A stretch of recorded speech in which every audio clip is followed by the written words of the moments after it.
জয় ঠাকুর। শ্রী শ্রী রামকৃষ্ণ পুঁথি চতুর্থ খণ্ডের অন্তর্গত আজ থেকে আমরা শুরু করব দ্বিতীয় অধ্যায়, দয়াময় শ্রী রামকৃষ্ণ। এর আগে প্রথম অধ্যায় আমরা পাঠ করে সমাপ্ত করেছি, প্রভুর সহিত রাখালের মিলন। দ্বিতীয় অধ্যায় আজ থেকে শুরু হবে, দয়াময় রামকৃষ্ণ। একটি অন্য ছন্দে এই পাঠটি করব। পর্ব 482, পাঠ প্রথম দিন, পৃষ্ঠা সংখ্যা 315।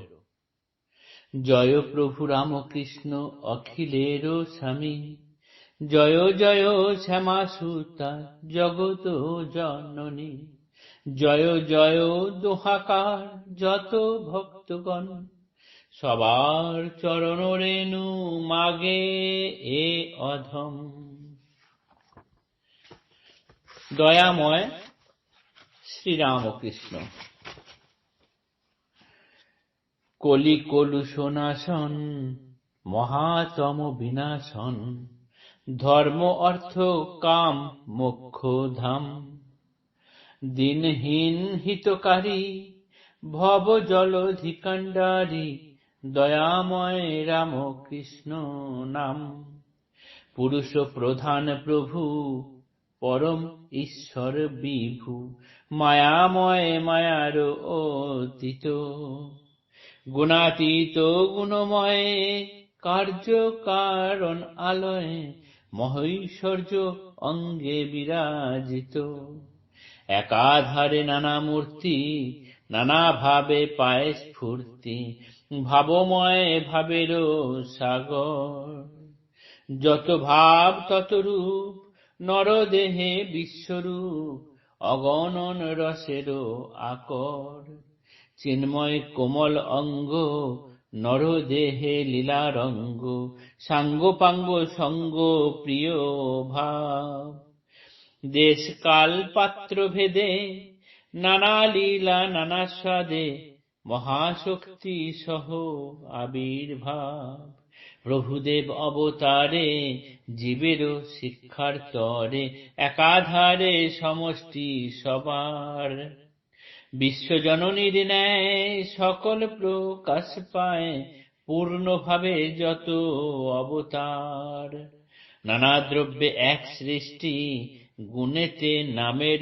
সৃষ্টি, হের দৃষ্টি করিয়া চালনা, গুণে কাজে যায় দেখা, শ্রীপ্রভুর অঙ্গে লেখা নানা নাম অপার মহিমা, নাম ভেদে নাহি ক্ষতি, যে নামে যাহার প্রীতি, রতিমতি রাখি শ্রীচরণে, যখন যে ডাকে তাঁরে, প্রকাশ্যে কিবা অন্তরে, উত্তর সে পায় সেই ক্ষণে, জ্ঞান কিংবা ভক্তি পথে, যার ইচ্ছা যেই মতে, পথে যেতে কারে নাহি মানা, প্রভু হলে অনুকূল, অকুলেতে মিলে কুল, ধ্রুব মিটে মনেরও বাসনা, দয়াল বঙ্কিম আখি জীবের দুর্গতি দেখি, ধরাধামে করুণা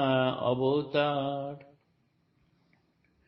বিশ্বাসবিহীন জনে মত্তকামিনী কাঞ্চনে, নিজ গুণে করিতে নিস্তার, নিশ্চয় তাহার ত্রাণ দেহেতে থাকিতে প্রাণ, একবার করিলে স্মরণ, যাহা না করিতে পারে, তপ জপ শুদ্ধাচারে, অনাহারে সাধন ভজন, এক প্রভু নানা ভাবে কৃপা কইল সর্বজীবে, শুন কই তাহারে ভারতী, বিশ্বগুরু রূপ তাঁর হরিতে ভবের ভার, ধরিলেন বিবিধ মূর্তি, কহিতে কিবা আশ্চর্য, বিবেক ও বিরাগ ঐশ্বর্য, কোটি সূর্য তেজে হারে তাই, ক্ষীণ প্রভ হুতাসন কুঞ্চিত মলিন আনন,